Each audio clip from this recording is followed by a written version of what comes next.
Friends, welcome to jolly cooking. ನಾನು ಇವತ್ತು ಮುಲ್ಲಂಗಿಯಲ್ಲಿ ಚಟ್ನಿ ಮಾಡ್ತಿದ್ದೀನಿ. ತುಂಬಾ ಜನಕ್ಕೆ ಮುಲ್ಲಂಗಿ ಅಂದ್ರೆ ಇಷ್ಟ ಆಗೋದಿಲ್ಲ. ಈ ತರ ಮಾಡಿ ನೋಡಿ, ಎಲ್ಲರಿಗೂ ಇಷ್ಟ ಆಗುತ್ತೆ. ನಾನು ಅದಕ್ಕೆ ಅಂತ 4 ಮುಲ್ಲಂಗಿನ ಒಟ್ಟು ತೆಗೆದು ಇದನ್ನ ತುರ್ಬಿ ಇದನ್ನ ಸಪರೇಟ್ ಆಗಿ ಇಟ್ಕೊಂಡಿದ್ದೀನಿ. ಇದು 400 ಗ್ರಾಮ್ ಇದೆ ಮುಲ್ಲಂಗಿ.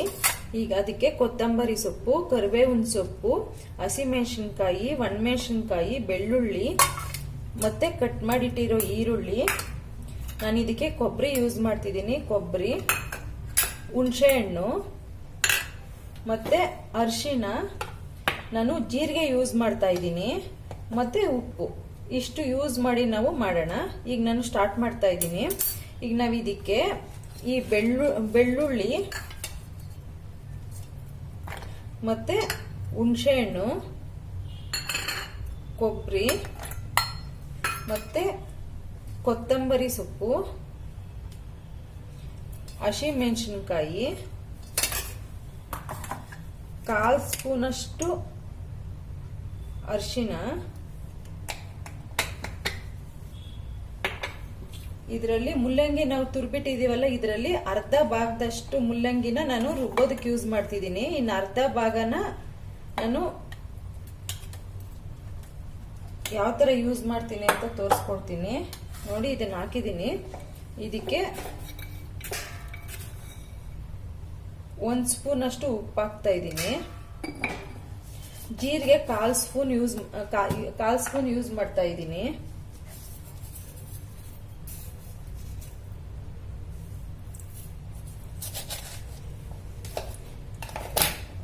ಈಗ ಇದನ್ನ ನುಣ್ಣಗೆ ರುಬ್ಕೊಳ್ಳೋಣ. ಫ್ರೆಂಡ್ಸ್, ನಾವಿವಾಗ ಅದಕ್ಕೆ ಒಗ್ಗರಣೆ ಎಲ್ಲ ಹಾಕೋಣ. ಈಗ ನಾನು ಬಾಣಲಿ ಇಟ್ಟಿದ್ದೀನಿ. ಇದಕ್ಕೆ ಒಂದು ಅರ್ಧ ಸ್ಪೂನ್ ಅಷ್ಟು ಎಣ್ಣೆ ಹಾಕ್ತಾ ಇದ್ದೀನಿ. ತುಂಬಾ ಎಣ್ಣೆ ಬೇಡ, ಇದಕ್ಕೆ ಸಾಕು.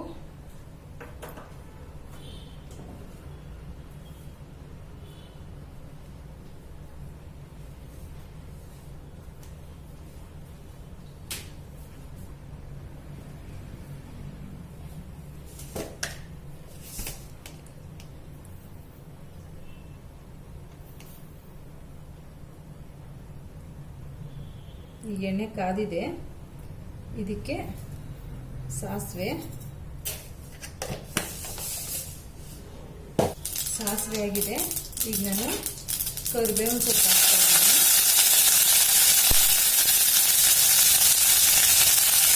ಅದ್ರ ಜೊತೆ ಮೆಣಸಿನಕಾಯಿ ನೀರು ಹಾಕ್ತಾ ಇದ್ದೀನಿ. ಖಾರ ಅದೇನು ಬೇಕಾಗಿ ಬರಲ್ಲ, ಬೇಕು ಅಂದ್ರೆ ಇದನ್ನ తీసుకోಬಹುದು. ಇದಕ್ಕೆ ಈರುಳ್ಳಿ ಹಾಕ್ಬಿಡ್ತಾ ಇದ್ದೀನಿ. ಇದನ್ನ ಒಂದು ಸ್ವಲ್ಪ ಫ್ರೈ ಮಾಡ್ಕೊಳ್ಳೋಣ.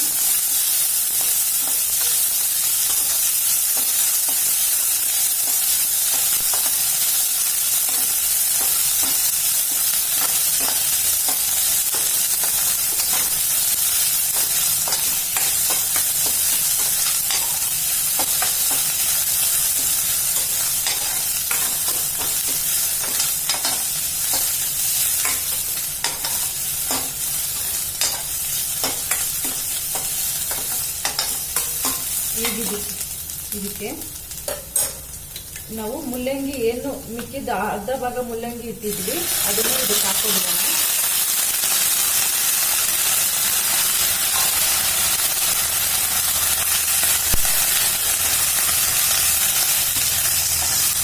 ಮುಲ್ಲಂಗಿ ಒಂದು ಸ್ವಲ್ಪ ಹಸಿ ವಾಸನೆ ಹೋಗ್ಬೇಕು, ಹಾಗೆ ತುಂಬಾ ಚೆನ್ನಾಗಿರುತ್ತೆ ಟೇಸ್ಟ್.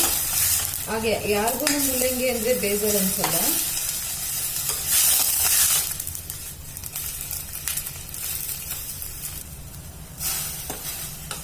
ಈಗ ಮುಲ್ಲಂಗಿ ಹಸಿ ವಾಸನೆ ಹೋಗೋ ತನಕ ಹುರ್ಕೊಂಡಿದ್ದೀನಿ. ನಮಗೆ ಉರಿಯೋ ಟೈಮಲ್ಲೇ ಗೊತ್ತಾಗ್ಬಿಡುತ್ತೆ, ಆ ಸ್ಮೆಲ್ಲು ಸ್ಟಾಪ್ ಆಗುತ್ತೆ. ಈಗ ಇದಕ್ಕೆ ನಾನು ಎಲ್ಲ ಮಿಕ್ಸಿಯಲ್ಲಿ ರುಬ್ಬಿಟ್ಟಿದ್ನಲ್ಲ, ಅದಕ್ಕೆ ಒಂದು 1/4 ಗ್ಲಾಸ್ ಅಷ್ಟು ನೀರು ಹಾಕಿ ಇದಕ್ಕೆ ಹಾಕ್ತಾ ಇದ್ದೀನಿ. ಇದು ನಾವೆಲ್ಲಾನು ಹಸಿ ಹಾಕಿರೋದ್ರಿಂದ ಒಂದು ಸ್ವಲ್ಪ ಇದು ಕುದಿಯಕ್ಕೆ ಬಿಡಬೇಕು. ಒಂದು 2 to 3 ಮಿನಿಟ್ ಕುದಿಯಕ್ಕೆ ಬಿಟ್ರೆ ತುಂಬಾ ಚೆನ್ನಾಗಿ ಟೇಸ್ಟ್ ಬರುತ್ತೆ. ಈಗ ಇದಕ್ಕೆ ನೀರು ಒಂದು ಸ್ವಲ್ಪ ಇಡಿಸುತ್ತೆ.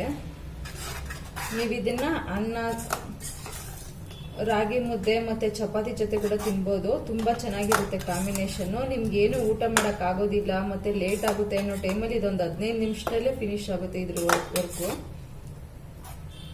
ಇದಕ್ಕೊಂದು ಸ್ವಲ್ಪ ನೀರು ಆ್ಯಡ್ ಮಾಡೋಣ.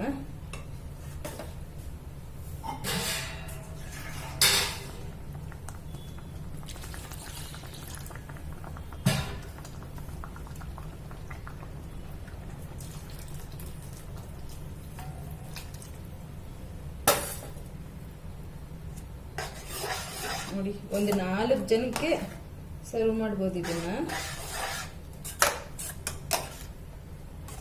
ಈಗ ಇದಕ್ಕೆ ಮಿಕ್ಸ್ ಮಾಡಿಬಿಟ್ಟು ತಟ್ಟೆ ಮುಚ್ಚಿಡೋಣ. ಒಂದು 3 ಮಿನಿಟ್ಸ್ ಅಷ್ಟೇನೆ, 2 to 3 ಮಿನಿಟ್ಸ್ ಅಲ್ಲಿ ಆಗುತ್ತೆ.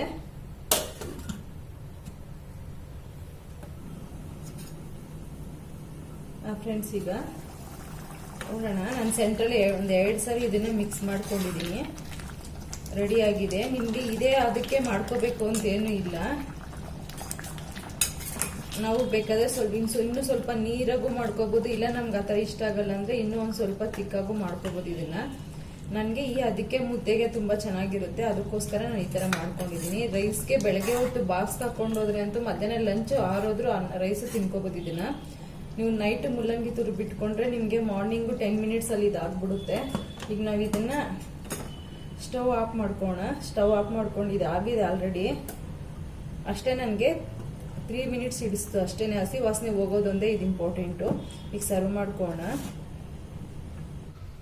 ನೋಡಿ ಫ್ರೆಂಡ್ಸ್, ಈ ಥರ ಈಗಿದು ಮುದ್ದೆ ಜೊತೆನೂ ಚೆನ್ನಾಗಿರುತ್ತೆ, ರೈಸ್ ಜೊತೆನೂ ಚೆನ್ನಾಗಿರುತ್ತೆ, ಚಪಾತಿ ಜೊತೆನೂ ಚೆನ್ನಾಗಿರುತ್ತೆ. ನೀವು ಮುಲ್ಲಂಗಿ ತಿನ್ನಲ್ಲ ಅನ್ನೋರು ಕೂಡ ಇಷ್ಟಪಟ್ಟು ತಿಂತೀರಾ. ಈ ಥರ ಮಾಡ್ಕೊಳ್ಳಿ, ತಿನ್ನಿ, ಎಂಜಾಯ್ ಮಾಡಿ. Thank you.